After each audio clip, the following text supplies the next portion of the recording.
É sexta-feira, é Confraria da Política. Hoje, um pouquinho mais tarde, professor Helry Borges. Como é que a gente fala? Uma bandeira cravada em Santa Catarina de conhecimento. Meu Deus político, do céu, né? cara. O homem finalista do maior prêmio Nobel do jornalismo catarinense, sabia, Lívia? Não sabia. Ele e a Dagmar ficaram ali. Essa ela levou a melhor, né? Ai, e Dagmar é um grande exemplo, então tô... Agora ela não tá mais ali, né, professor? Agora deixa. Brincadeiras à parte. Agora ela não pode competir mais. A Dagmar também é uma pessoa maravilhosa. Eu adoro a Dagmar. Também gosto muito. Muito mas a gente ficou muito feliz o ano passado, a Lívia não estava aqui, quando o professor foi finalista, né? Como jornalista, né? Como comentarista político, né? Ficou entre os três ali, passou perto, né, professor? Mais do que o prêmio, o fato de ser lembrado, né? Nossa. Foi fantástico. Eu fiquei muito feliz. Né? Fiquei muito feliz, nós todos aqui ficamos na torcida. Para nós, eu sempre falo isso, professor já tem o nosso troféu faz tempo, né, professor? Meu amigo, tudo bem? Tudo ótimo, e aí? Tudo bem, seu Flamengo levou a primeira, Saudações, né? Flamenguistas. Olha, eu achei que ia mais, tá? Né? Aquele golzinho no final, né? Sabe aquela água no chope? É Fla-Flu, né, cara? Água no chope. Não dá pra dizer não. E vocês gostam de aprontar pra nós, desde o gol de barriga, né? Do Renato. Mas, professor, vamos falar de política, Rapaz, então? que baita entrevista que você fez com o Fafá aqui. Gostou, professor? Eu gostei muito. O perfil do Fafá é assim. Eu admiro muito o Fafá. Tem muita gente que o critica. Bom, eu sempre falo. Como servidor público, antes de tudo, né? Porque ele é aquele cara que não tem meias verdades com o Fafá, né? O que tem que ser falado, ele fala e ponto final. Não tem essa de fazer média. Você sabe que uma vez o Fafá, quando vereador, ele deve estar nos ouvindo ainda, um dia ele estava, sei lá os motivos, mas ele mandou todo o time dele embora. Chegou lá e todo mundo tchau. Limpou lá. Eu lembro dessa história. Você lembra essa história? Fafá, que é isso? Não tô mais contente, não quero, vou trocar todo mundo. Rapaz, ele tem um perfil assim, ele falou maluco, né? E eu pensei, nossa senhora, mas não, foi lá, trouxe outro profissional, tal, nada contra lá. Eu tenho certeza absoluta, Tanaka. Mas ele tem um perfil assim. Que em um curto espaço de tempo, a saúde em Itapema vai dar um upgrade. Eu não tenho dúvida disso, Nós torcemos para isso. Olhando o perfil que ele tem, inclusive é bastante interessante, porque quando a gente fala com as pessoas que trabalham com o Fafá, ao contrário do que muita gente acha, ele tem sido muito agregador, né? Tem feito uma equipe. E essa fala que ele fez aqui hoje, eu vou defender a minha equipe. Isso é de líder, né? As pessoas têm dito sobre ele. Então, isso é líder, né? Eu não tenho medo nenhum em afirmar que eu acredito que os próximos 6 meses, 1 ano, a gente vai ter uma saúde bem melhor do que estamos hoje. Fafá disse, inclusive, hoje, ele está fazendo um levantamento, ele está fazendo um estudo, um dossiê também de tudo, como ele pegou e como ele vai. Né? Eu torço mesmo. Uma prévia com o que ele fez no esporte, que foi um trabalho muito bom também. Modernizou. E essa coisa de planejamento é importante, ele está levando isso muito a sério. Torço muito para que o Fafá dê certo nesse sentido. Professor, vamos a Brasília. Deixa eu só ver. O Neymar foi cortado agora da seleção. Dorival convocou o Hendrick, hein? Cortaram o Neymar, rapaz. Vamos lá. Será que foi a festinha? Pois mas não dá pra entender. Uma festinha aí, não teve? Exatamente. Teve, já foi até confirmei o jantar. Que o Tanaka não gosta muito, não acredita muito. Não, eu sou fã do futebol dele, tá? Também sou, cara. Mas o problema é fora. Eu não deixaria minha mulher grávida em casa pra ir num tipo de festinha desse. Aí você tem toda a razão, né, professor? Professor, vamos, então o Neymar tá fora, o Dorival acabou cortando ele, tá? Acho que não tava bem ainda também, né? 100%. Vamos falar da política? Bora! Brasília, professor, o que nós destacamos hoje, hein? Olha, eu queria primeiro destacar, Tanaka, a chegada da Gleice Hoffmann à Secretaria de Relações Institucionais. Como é que tá Ela não é apenas um rostinho bonito, quando o Lula se atrapalhou ali na hora de falar dos atributos da Gleice, né? Não é aquilo tudo. 3 dias antes o Bolsonaro tinha feito outra cagadinha. Quando foi lá. Foi, você não viu? Quando falou que as petistas são feias e... Cara, olha, quando você reduz qualquer que seja, chato, né? É feio. É feio, né? É feio. Dos dois lados, né? O pau que bate em Chico tem que bater em Francisco. O que é feio para um é feio para outro. Ponto. Então, o Lula errou quando apresentou a Gleice como apresentou, mas tem um dado, Tanaka, eu gosto de números. Você sabe quantas reuniões o Alexandre Padilha enquanto foi ministro das Relações Institucionais, fez com deputados e senadores em quase 2 anos de mandato? Quantas? 100. Sabe quantas reuniões a Gleice Hoffmann fez em 4 dias de atividade como articuladora do Congresso Nacional? Quantas? 60. 4 dias? Ela não vai se furtar de fazer o trabalho que faz um articulador político. Você pode não gostar da Gleice. O povo de Santa Catarina, de uma forma geral, ele tem muito essa conexão com mas a ela direita. deu muitos motivos também, né, professor? Muito essa conexão com a direita, é óbvio, a gente tem que ressaltar isso, mas a gente não pode tirar dela a capacidade que ela tem de ser uma liderança. Sim. E de fazer o enfrentamento. Porque sim. ela não vai para a rede social plantar notícia com jornalista. Ela diz na cara. Isso, em alguns momentos, é uma virtude dentro do parlamento. Sim. Especialmente quando se trabalha com articulação. Ela já mostrou que vai ser uma pessoa presente junto ao Hugo Mota, que é o presidente da Câmara dos Deputados. Isso já está demonstrado. E junto ao Davi Alcolumbre, que é o presidente do Senado. Inclusive, fez o Davi Alcolumbre ter uma atitude que a gente não teria, por exemplo, com o próprio Rodrigo Pacheco. Né? Não sei se você soube que o Gustavo Gaia, que é deputado pelo PL goiano, fez uma piadinha no seu Instagram, no seu Twitter, falando que teria um trisal em Brasília. Infeliz, né? Assim como foi infeliz o Lula e como foi infeliz aos dias atrás o Bolsonaro, foi muito feliz o Gustavo Gaia. E o Gustavo Gaia depois tentou pedir desculpas e o Davi Alcolumbre ligou e falou o seguinte: olha, nós vamos te punir do mesmo jeito. Nós vamos punir, a gente vai levar isso adiante. Eu acho que tudo que vem a público, por mais que a gente tenha vontade de falar, você não pode esquecer que você não está falando para meia dúzia de pessoas do teu. Eu sempre falo, na política, por mais, e assim, eu respeito, mas posso não concordar, mas eu respeito, mas não concordo com muitas atitudes. Porque quando você fala, por exemplo, eu falo aqui o microfone.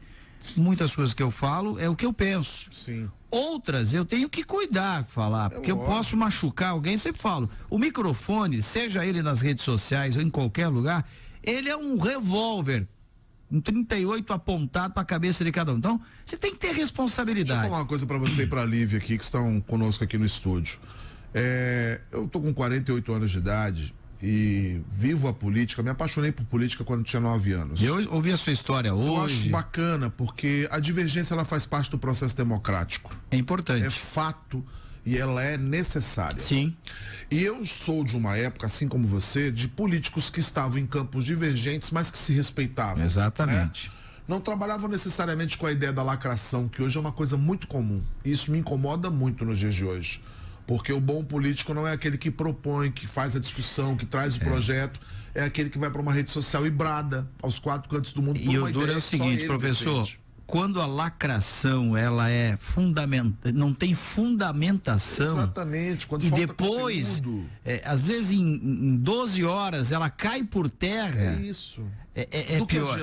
Aí é uma fake news. Muda na cabeça do não muda nada. O que muda na vida Só que o efeito que aquilo foi é desastroso, tá? Agora vai ter muito trabalho a Gleice, né? Óbvio. Porque o governo Lula ele precisa obviamente reverter um processo de queda de popularidade. Ele está buscando de alguma forma, primeiro com a comunicação, mas tem que entender que o problema não é só a comunicação. Não dá para reduzir os problemas da popularidade apenas à comunicação do governo. O governo precisa fazer mais. Adotar bandeiras que sejam de fato populares. Sim. Né? Eu até sugiro. Olha, quem sou eu para sugerir? Sim. Mas abraça a escala 6x1. Abraça a taxação de grandes riquezas. Eu tenho certeza que o grosso da população vem. Então vamos pegar o que é substancial para mudar o povo brasileiro, para mudar a relação do povo brasileiro, a situação, e trazer isso para a pauta. Aí sim, aí vai vir um apoio. Tem que existir algo que tenha substância e conteúdo. A gente está num processo, Tanaka, e você entende isso muito bem. Estamos há 1 ano e meio das eleições. Daqui para frente vai aparecer muitas histórias. Por exemplo, hoje eu ouvi de uma fonte forte em Brasília que o Kassab, Gilberto Kassab, sim, que é o presidente do PSD, que é secretário do Tarcísio, sim, teria oferecido ou se oferecido a ter a chapa de vice do Lula em 2026 com o Ratinho Júnior. Fez tanto barulho que o Ratinho Júnior levantou a mão e falou assim: peraí, se ele falou isso, ele não me consultou. Me diz uma coisa. Rapidamente. Há uma semana atrás, quem imaginaria esse tipo de cenário, por exemplo? Nenhum. O PSD servindo a vice do PT. Ninguém imagina. Então o que eu quero dizer com isso? Falta 1 ano e meio apenas para as eleições e muita água vai passar por baixo dessa ponte. Fazendo uma analogia ao futebol, que a gente gosta, enquanto o juiz não apita, meu irmão, no final do jogo, e outra coisa, tudo pode acontecer. Bolsonaro estará inelegível. Não tem milagre. Você acha que isso não tem jeito? Não tem milagre. Não? Não tem milagre. Por uma questão simples. A anistia não vai salvá-lo, porque o Brasil não vai levar essa discussão adiante. Existem muitos partidos políticos trabalhando com essa perspectiva, mas não tem que ter anistia, Tanaka. Em alguns casos, o que aconteceu em Brasília no dia 8 de janeiro foi muito grave. Sim. Não dá para contemporizar e passar o pano na cabeça, ou uma mãozinha na cabeça. Não dá, não dá. Desculpa para quem pensa o contrário do que eu penso. Eu acho que o cidadão que estava lá acampado, que foi ludibriado a estar ali esperando as tais 72 horas, pobre coitado, talvez não tenha culpa. Mas quem fez ele estar ali tem. Quem motivou a presença dele ali tem. Quem financiou tem. Então eu acho que são papéis. Aquilo que a gente já conversou aqui. Esse cidadão que estava lá ludibriado por alguém, beleza. Que a gente dê lá a anistia para ele, que ele faça uma progressão de pena ou algum tipo de trabalho comunitário, mas quem financiou, orquestrou, planejou, cara, tem que pagar mesmo, porque a democracia é algo muito sério. Agora, independente disso, supondo que não se comprove, e não é o que a PGR diz, né? Não se comprove nenhuma culpa do Bolsonaro no cartório, né? Há outras coisas que são investigadas. A reunião com o embaixador, o que foi feito na Covid, que completou meia década agora, onde muita gente atesta crimes graves ali no receio de não combater a pandemia como merecia. Então tem muita coisa que não vão deixar o Bolsonaro concorrer, ponto. Na sua opinião, o Bolsonaro não consegue? Eu acho dificílimo. Ah, mas aconteceu com o Lula, mandaram lá para a primeira instância. A questão hoje é outra. A questão hoje é que existe um Supremo que não um STF que não é simpático ao Bolsonaro, uma primeira turma que não é simpática ao Bolsonaro, um Congresso que está dividido, porque falar em anistia é um treco que, enfim, chama muita atenção. Falar em final da prisão após o julgamento a ficha limpa. A ficha limpa. Né? Em derrubar a ficha limpa é outro problema, então eu acredito que vai ser muito difícil o Bolsonaro concorrer. O foro também. A questão do foro. Mas eu digo o seguinte: o Bolsonaro vai continuar sendo um cabo eleitoral importante? É óbvio que vai. É natural que vá. Então, aquele que ele apoiar, aquele que ele direcionar, aquele que ele abençoar, pode ser um candidato que vai receber esse voto da direita. Por isso que aquilo que o senhor falou na semana passada, até repercutiu bastante, caso o Bolsonaro não consiga ser candidato, o Lula venha candidato? Veja, essa questão é importante, né? Porque o melhor cenário hoje Porque eu ouvi dos dois lados, o próprio Lula e o próprio Bolsonaro, os dois deixam entender e já ouvi também, foram tácitos em afirmar, né? Eles querem um enfrentar o outro. Eles querem. Né? E talvez se um não vem, o outro é capaz de não... É muito mais fácil para os dois manter essa polarização de 2022. A verdade é que é de 2018, né? Porque 2018 a gente não pode esquecer que o Lula foi candidato até agosto de 2018. E depois não conseguiu mais. E aí o Haddad assumiu a bomba. Mas o fato é que vai ser, mais uma vez, o enfrentamento ele está girando em torno disso. Mas hoje, Lívia e Tanaka, a gente vê um processo diferente. A terceira via, ela não tinha chance em 2018, 2022. As pesquisas mostravam isso. Você acha que? Hoje, quando você olha para as pesquisas, aparece uma terceira via turbinada. E aí, dependendo da terceira via... E aí muda tudo. Muda tudo. Muda tudo, porque você pode ir ao segundo turno. Agora você vai precisar de um apoio dessa terceira via para consolidar a sua vitória. E aí, mais uma vez, a polarização vai ter que grudar, né? Ou você vai conseguir quebrar um pouco da polarização, porque você tem que amenizar o seu discurso para atrair essa terceira via. 7h41, horário de Brasília. Professor Hélio Borges, além de Brasília, nós temos o nosso estado. O que o senhor destacaria aí no cenário nosso de cada dia? Começar por Floripa aí, pelo governador Jorginho Melo. A gente vem comentando aí nos últimos dias, nos últimos 2 meses, por exemplo.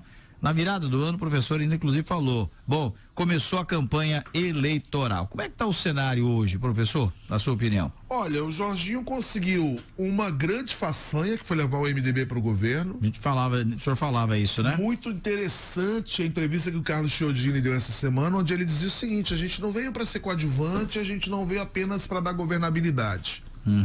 Veja, quando isso vem de alguém que é tão influente no MDB, eu fico imaginando que existe já alguma situação amarrada para 2026. E não duvidaria que o MDB cedesse o cargo de vice-governador a Jorginho Melo. Não duvidaria. Primeiro porque isso daria capilaridade pro Jorginho, já que o MDB tem mais de 90 municípios no estado. Isso é. Então tu tens uma capilaridade. Você é o candidato à reeleição, além de você ter o PL na sua mão, que é hoje o partido da Onda aqui em Santa Catarina, você teria uma capacidade de levar essas 90 candidaturas, pelo menos, em municípios com mais presença, a presença do prefeito, que é um cabo eleitoral bastante... É o grande cabo eleitoral. Exatamente, bastante qualificado. Então é um ponto muito certeiro do Jorginho. Estão perguntando aqui... dia 22 de março agora, tem o lançamento da candidatura ou da pré-candidatura do João Rodrigues. Pois é. Vai ser grande. Vai ser grande, né? Vai. E aí nós vamos sentir a temperatura, né? Vai ser grande e nós vamos sentir a temperatura.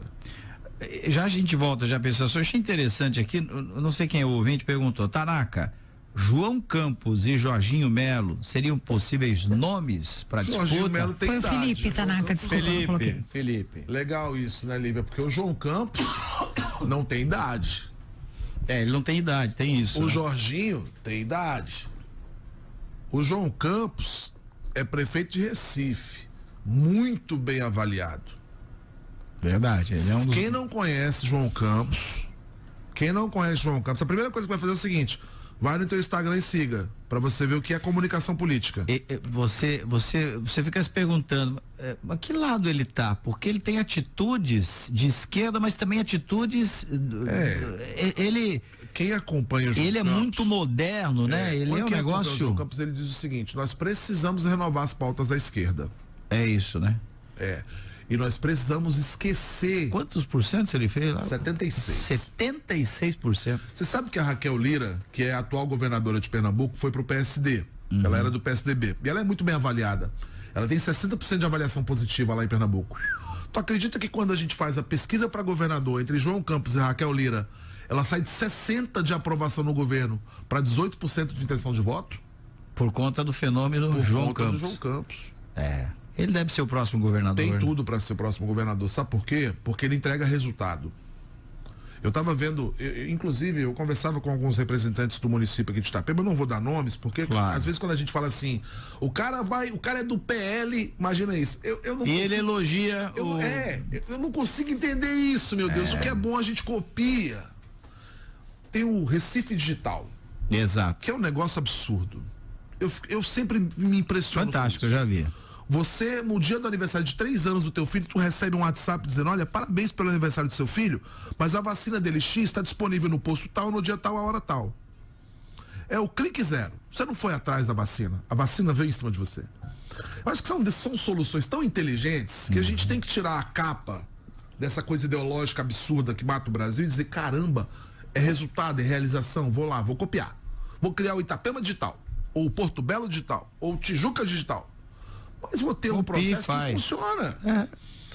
E o Jorginho, achei interessante uma fala do Jorginho essa semana, porque o Jorginho disse o seguinte: olha, se o Bolsonaro não for o candidato do PL, eu quero ser. Já deu no... Por quê? Quem é o candidato do PL se o Bolsonaro não for? Você até acha outros nomes da direita, mas e do PL? Um filho do Bolsonaro, o Flávio Eduardo? Será? Enfim, talvez, mas veja, esse cara vai carregar a rejeição que o Bolsonaro tem. Sim. Então talvez não fosse interessante buscar um nome que estivesse fora desse contexto. E aí todo mundo apoiá-lo? Mas aí o Jorge é muito cuidadoso, raposa velha, né? Experimentado. O Jorginho disse: apenas se o Bolsonaro me abençoasse. Né? Não é bobo, homem é esperto, é raposa treinada. Mas são nomes interessantes. Enfim, eu gosto do João Campos enquanto futuro. Acho que vai ser um dia tão grande quanto foi o pai, que morreu naquele acidente aéreo em 2014. Que até hoje levanta talvez isso. represente essa modernidade que a esquerda precisa. Mas faz um bom mandato lá em Recife. Está fazendo um baita mandato. Professor, e aqui na região nós temos algumas pautas polêmicas. Hoje o prefeito é Osmari, porque eu vi tanto falar que o Xepa tirou uns dias de folga aí, o prefeito Xepa, que hoje, né, está viajando, e o prefeito hoje é o Osmari, né? Falaram um pouco, né, disso. Professor, qual é a sua opinião aí de tudo isso? Ô, Tanaka, eu vou tentar separar essa minha opinião em duas partes. Primeiro porque eu não gosto de terrorismo político. Do tipo, o prefeito não está, nada funciona. É tudo um caos porque o prefeito não está. Veja bem, se nós elegemos um prefeito e um vice, e se os secretários estão trabalhando, não existe nenhum tipo de terrorismo ou desespero de que não há governo. Eu penso assim. O vice foi abençoado pelo voto do eleitor. Venceu democraticamente. Ele está lá, inclusive, para essa função. Substituir o prefeito quando o prefeito não está. E, ao que me consta, todos os secretários continuam trabalhando. A prova disso foi o Fafá. Então, para mim, isso é terrorismo. Isso é, aliás, não apenas terrorismo, mas é lacração. Então, esse é o primeiro comentário, tá? E aí, dando razão, de alguma forma, a quem diz que há exageros nesse sentido. Mas, ao mesmo tempo, Tanaka, a gente que é especialista na política e que gosta de política, a gente entende que comunicação política é algo muito importante. Sim. Eu, Reoli Borges, comentarista político, no lugar do prefeito, teria avisado com antecedência a todos. Tem uma passagem comprada, estruturei ainda antes da eleição, comecei a pagar, assim como todo brasileiro faz, em 12 parcelas suaves, tirei o meu visto, tirei o meu passaporte e não tinha condições de adiar, então eu iria a público. Deixei tudo pronto. Eu iria a público e diria, tá aqui todo o meu secretariado. Essa foi a falha, talvez? Eu acho que faltou comunicação nesse sentido. Faltou ir a público e dizer o que faltava. Com todo respeito ao Xepa, com todo respeito ao governo. Acho que inclusive está fazendo um bom trabalho, está indo arrumando as coisas como tem que arrumar. Acho exagero de quem diz que não tem governo, muito exagero. Mas eu comunicaria, eu teria dito, olha, é isso, eu vou porque já está tudo feito, não tem que fazer, enfim. Tá certo, professor. Semana que vem tem mais? Semana que vem tem mais. Aliás, diariamente, ou de segunda a sexta, a partir das 7h10, 7h05 ali, o professor tem o seu cantinho também aqui da política. É verdade. Com Flávio Silva e o presidente. Onde saiu o presidente Vini? Porque ele que manda, né, cara? O pessoal tá na mesa, né? O pessoal que manda, né? Então eu só vi que eu também quero o título, hein? Assim, ó, a Lívia pois assim, ó. Presidente ou presidenta? Presidenta, por favor. É isso aí, presidenta. Eu sou do dicionário presidente ainda. Não sei se, né? Bom, é bom ter o, né? Como é que é? Como é que é o quê? Vai. Como é que agora deu um branco aqui, ó. Vocês falaram, deu um branco. Esse é Ele ficou nervosa com a presidenta. Eu não sei, eu venho do. Mas a presidenta existe, tá? Eu sei que existe. Existe. Mas ainda sou do dicionário do presidente mesmo. Tu é do Aurélio ainda, né? Sou do Aurélio. Mas edição antiga, não revisada. Não revisada, não revisada. Não revisada. Não estou dizendo que tá errado, mas lá diz que eu posso falar presidente. Pode, claro. Também pode ser presidente. Pode. Também é correto, não tá errado. Para mim, forma audível, eu acho mais. Ela não é uma palavra que fica bonita, né? Mas eu acho que é uma palavra que representa. Acho que as mulheres precisam dessa representatividade, já que somos tão menor número na política. Apenas 18% do parlamento. Só 18. Então eu acho que, né, cabe. Mas aí é uma questão de conquistar as mulheres para ir para a política. E não, você pergunta para cada 10 mulheres, olha, não sei um número, mas boa parte não quer saber de política, né? É uma pena, porque eu trabalhei com... Essa discussão é boa. É boa. É boa, né? é boa. Mas não é apenas isso, né, Tanaka? Não, sim, tem uma série. Eu trabalhei na... uma dívida histórica com a mulher na política. E ainda há um machismo enorme na política. Sem dúvida, olha, se eu for abrir minha boca aqui, às vezes dá vontade, sabe? Eu presenciei muita coisa. Quando fui vereador, eu fui a Brasília, tudo. Então a gente vê ainda muito machismo, infelizmente. Bob Nelson. Bora, Bob Nelson. Dá certo. 7h50, eu vou para um intervalo, a gente volta em seguida.